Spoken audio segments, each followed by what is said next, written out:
సత్యవేడు నియోజకవర్గంలో ప్రోటోకాల్ పాటించడం లేదని ఎమ్మెల్యే ఆదిమూలం ఆరోపించారు. అసెంబ్లీ ప్రివిలేజ్ కమిటీకి ఫిర్యాదు చేస్తానని తెలిపారు.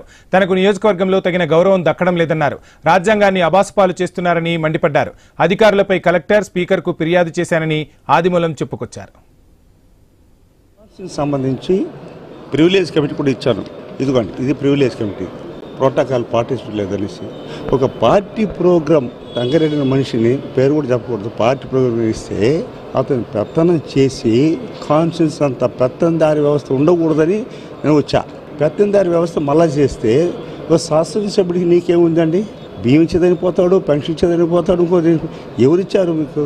బియ్యం కన్నికలో ఒక పరుము భూమిలో ఎస్ చేసుకుంటే వాడిని కుట్టేసి వాడిపైన మటన్ కేసులు పెడతారా? 40 రోజులు జైలు పెట్టారండి. ఎక్కడ ఉన్నాం మనం? భారత రాజ్యాంగాన్ని అపహాస్యం చేస్తున్నాం. ప్రజాదరపు నేను పెడితే నువ్వు పెడతావా? నేను అన్నదాన్ని సూకి పెడితే నువ్వు అన్నదాన్ని సూకి పెడతావా? ఇలాంటి సంబంధం ఎక్కడ కూడా జరగకూడదు. రాష్ట్రంలో ఎక్కడ కూడా జరగదు. ఇది మంచిది కాదు. అది రిజర్వ్ కాన్స్టిట్యూన్సీ. అది మా కాన్స్టిట్యూన్సీ సంబంధించి ప్రివిలేజ్ కమిటీ